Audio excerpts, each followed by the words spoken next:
Matthews, Bree Houston, Ashton Rich. It's crunch time.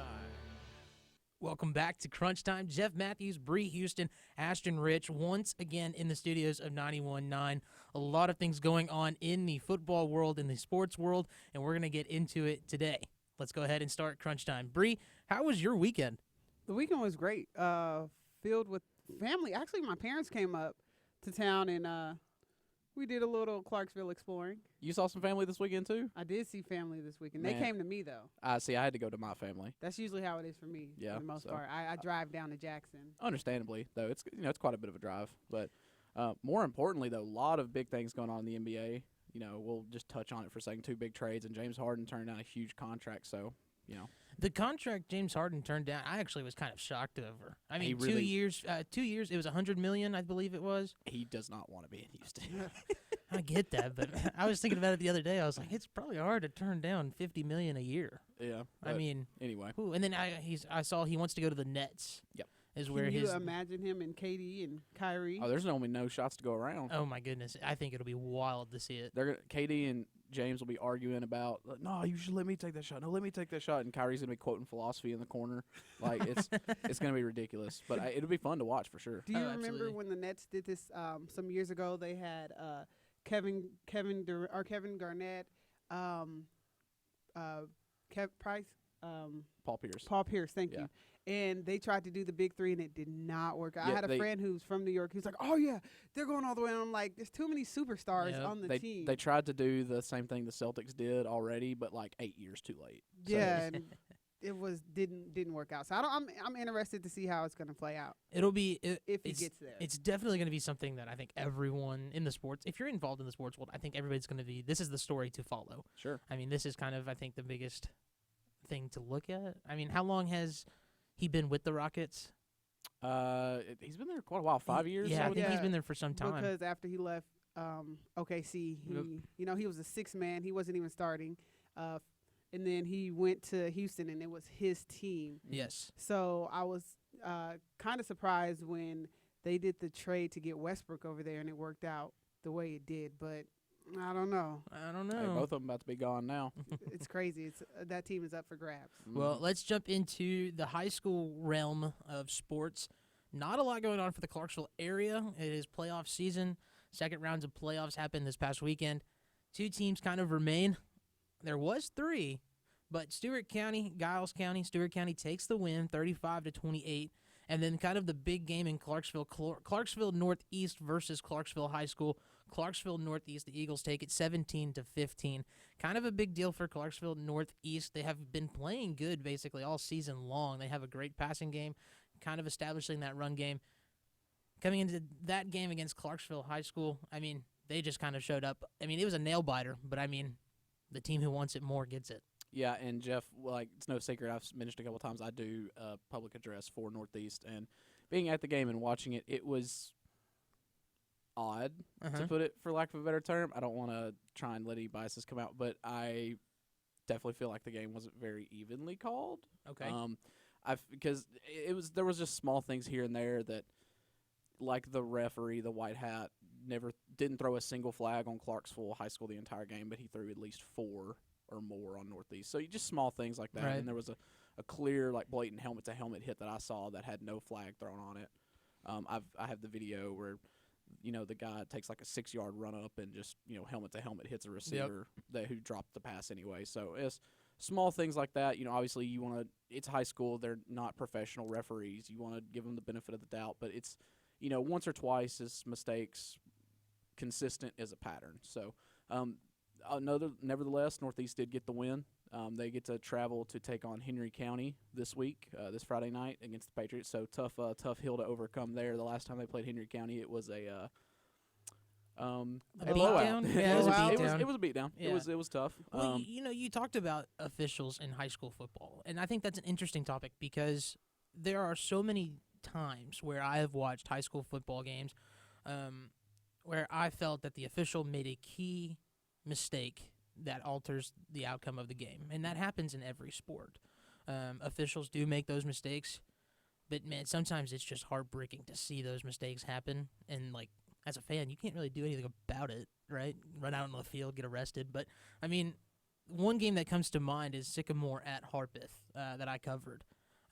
There was a great passing play by Sycamore to go into halftime.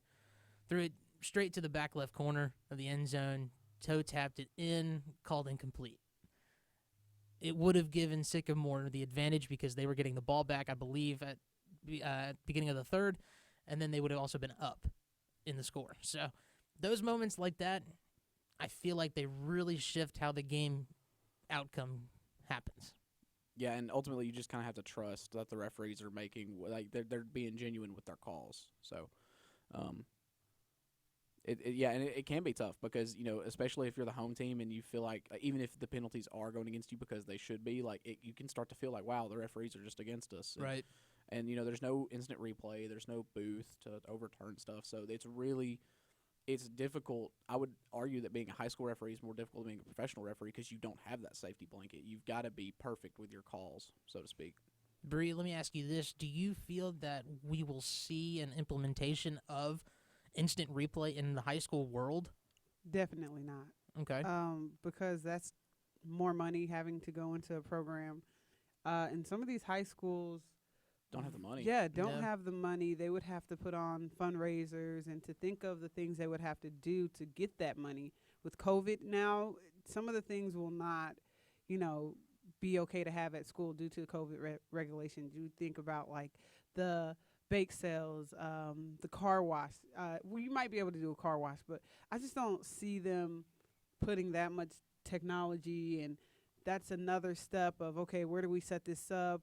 And then getting people to actually work the replay system. So I don't see it happening at high school level. The only way I could see it happening is if for the state of Tennessee specifically, the TSSAA said, all right, look, we're going to pay for every school to get a basic form of replay system and pay for an extra replay official, and then they've got to pay for the equipment. Even if you just get a camera that follows the ball, so to speak, or if you get the just like a webcam or something like that, and you just stick it on the press box, and the replay official just follows it, kind of like our robotic cameras. Then that's the only way I could see it being implemented. Where it's a uniform across the board thing. But even then, that's a lot of money. Yes. If you think about the hundreds of high schools that participate in football in the state of Tennessee, that's not counting other states. States that might have less income. Like your Mississippis, your Alabamas. So I don't see it being a thing just simply because I think it's too costly to implement. I would agree with that. I think if it ever did happen, it would only happen to the schools that are consistently at a different level than everybody else in the state of Tennessee, like Davidson Academy, who just plays well, Henry County, who plays just extremely well. John Overton, I think, is another school that just plays exceptionally well. Like those higher-end schools that have just an overwhelming amount of talent that comes in to where these games and, like, scouts are continuously looking at these teams, I think that's when the discussion kind of comes into play because sometimes, scouts look at that record and they're like, well, I don't really want to go see a team who's only, 2 or something, But I don't know. It's I think it's a possibility, but much farther down the road.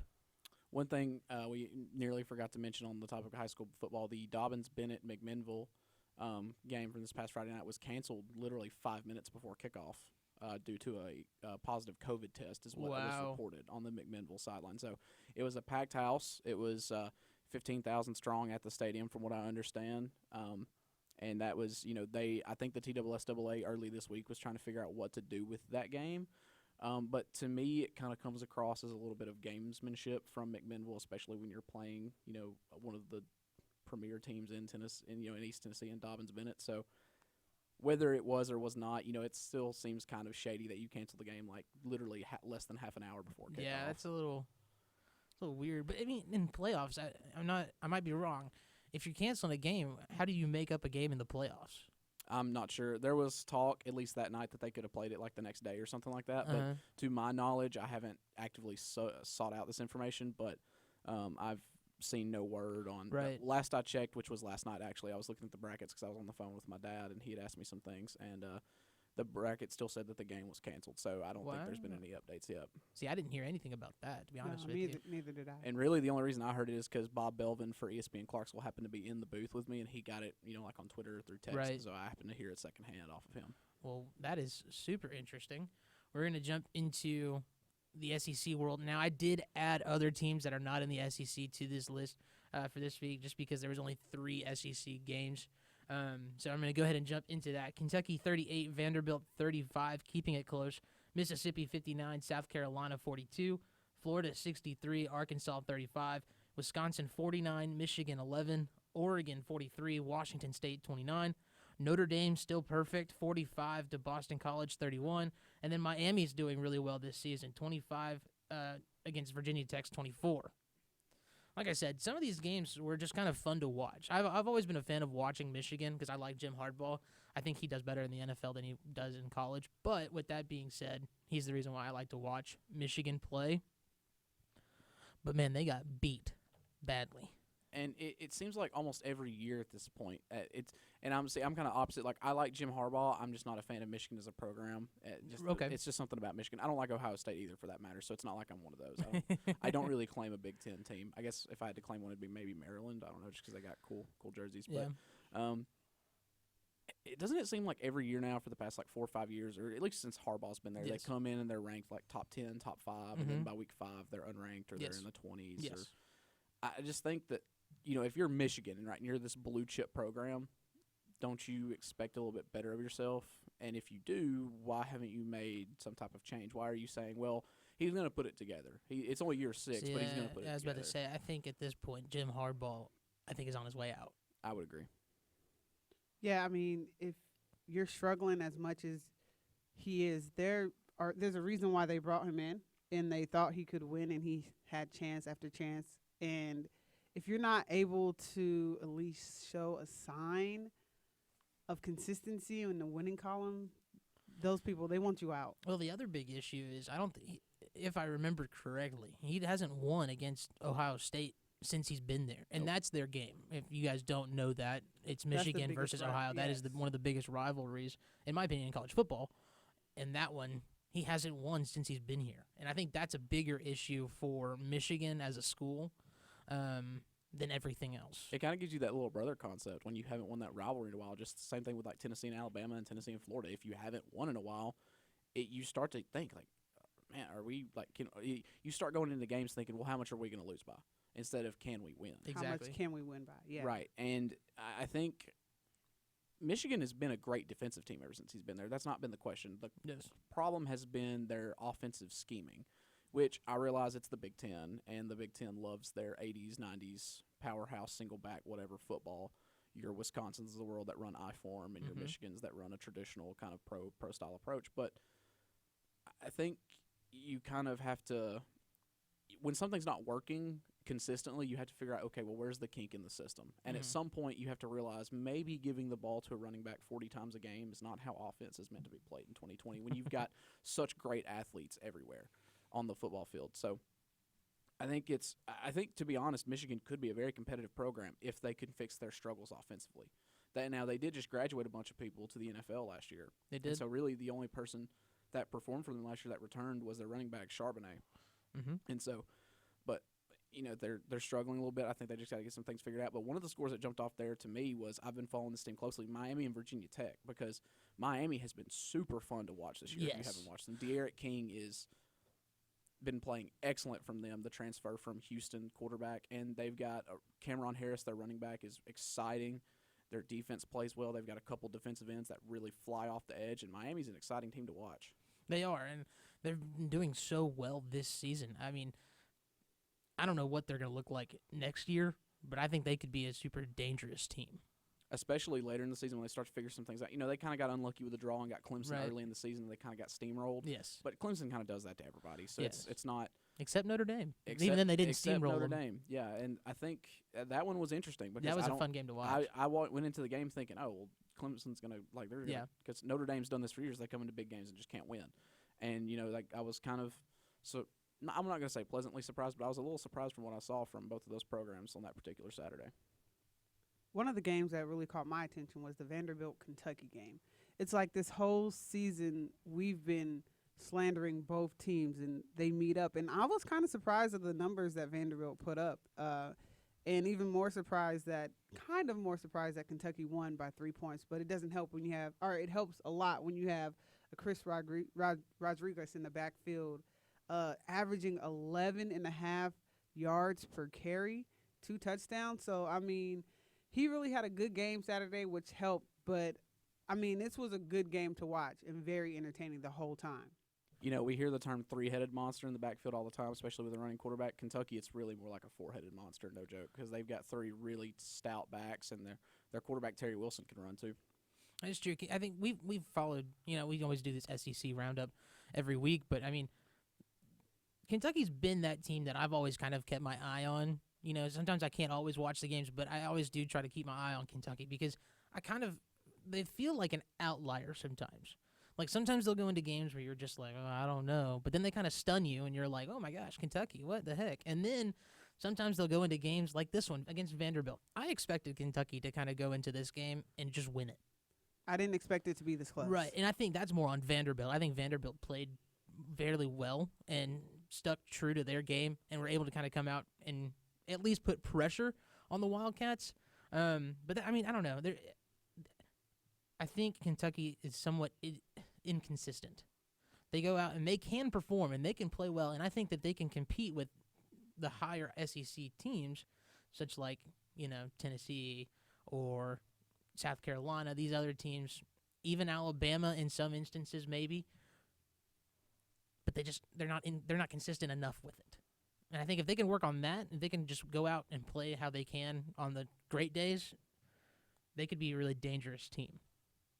I think part of the problem for Kentucky is they're just not going to get the same kind of recruits that your Alabamas, your Auburns, your Floridas are getting. That's a true statement. I feel like it's probably hard for them being in the there's some of those teams in the SEC. It's probably hard recruiting because you want to go to an SEC team. There was a stat it's Alabama that I saw the other day where in regards to blue chip offensive line prospects in high school, so your 4 and your 5-star recruits, over 65% of your blue chip offensive lineman recruits go to 4% of FBS schools. Your Alabamas, your Georgias, your Tennessees, your Michigans, your Ohio States. So I just thought that was kind of interesting that there's, people in college, fans of college football always said, well, there's a lot of parity. There's, Austin Peay can beat Alabama on any given day, which is just not the case. Because especially when you have programs that are essentially hogging all the talented prospects. Some programs, they develop a really good team and they have a really good year, but then they're bad for a couple more years. Whereas, Alabama, everyone expects them to win 10 games every year. So, and if they don't win at least 9, it's considered a bad season. So I think it's kind of a interesting example of the parity really between the really good teams and the not so good teams in college football. I think it's hard for Kentucky to get good recruits because they're known as a basketball school. And I know I said this a few weeks ago, but if your school has a reputation of one and done in basketball and your football team's not that well, I kind of want to go to Alabama where at least I know I have a chance of going pro after my 4 years, or if I decide to stay 3 years. I know that I can go and play at the next level because that name carries such a strong meaning. There's such a tradition there of winning, and the players there, they're built tough, they're built strong, they're built to last. So, I mean, when you think of Kentucky versus a chance to play at a school that can help you continue your career, I'm going to go to Alabama, and I'm going to pick a team that's going to help me to play after and who knows, college. After this season, they might have a great recruiting class. I mean, like I said, they've had great opportunities to put points on the boards. They've looked good in certain areas of the game. Defense, I think, has looked strong for Kentucky. So maybe after this year, maybe some of those recruits are going to be like, hey, you know what? Maybe I can go to Kentucky, and maybe we can make a run for it. Who knows? But we're going to go ahead and jump into our next topic. We're going to go into the NFL.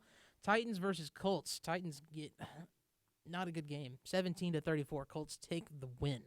This is the second consecutive week that Derrick Henry did not score. He was doing so well, at least having one score. And now, last week, he didn't score. This week, he didn't score. He had 103 yards, but, I mean, are the Titans being exposed?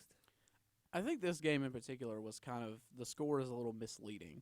If you watch the game, you know that the Titans had a punt blocked. They Yep. had a poor punt because they had a. I'm not familiar with if Trevor Daniel was on the roster before this week or not, but they didn't have their regular punter. Correct. He was a new punter. I don't know. I want to say he was signed because they had talked about how he was a FedEx driver right. like 2 Just weeks to prior. He before, played at yeah. the University of Tennessee, so that's why I'm Yes. familiar with his name. But anyway, he had a punt blocked that was recovered for a touchdown. He had a punt that kind of went off the side of his foot. They gave the Colts great field position that led to a touchdown, and Gostkowski missed a field goal. Well, that's a 17-point swing, and they lost by exactly 17 points. That is a So very true point. I think, obviously you can't just sit here and make excuses like, well, if we just had these 3 plays not go the way they went. But they're, you losing by 17 points on some high variance plays, Mhm. you don't exactly feel bad about it because make no secret, the Colts are not very good on the offensive side of football. That is true. They are. I not like good at Phillip all. Rivers. I like Phillip Rivers a lot. 29 for 39, 308 yards. He had a touchdown this past weekend against the Titans. But to touch on your point, at least for the Titans, they know at what area they could have gained those 17 points. They know it's in the kicking game. Gostkowski, I don't know how to pronounce his name, I'll be honest. Close enough. He inconsistent. Missed. What was it? You and I had talked about it in the beginning of when we were first doing our show. I think he had 3 missed field goals in one game, like on the very beginning of the season. The first year, the Right, first game of the Right, season. but then after that, he was was on hitting fire, them. He was yes. hitting them. He didn't miss. And then I think it was 2 weeks ago. That's when he started kind of missing again. And so now you have this issue where, I call that inconsistent. If you're going to hit him, hit him. If you're not, don't, and we'll find somebody else. That's how I think of it. But that's an issue. And then you have the punter. The blocked punt, I don't blame that on the punter at all. I blame that on the line. The line should have held. That's just my opinion. However, the shanked punt, that one was on him. And I think that's just nerves that he had because it was his first NFL game. Like the announcers were talking about. FedEx driver 2 weeks prior, and now he's sitting in the NFL game.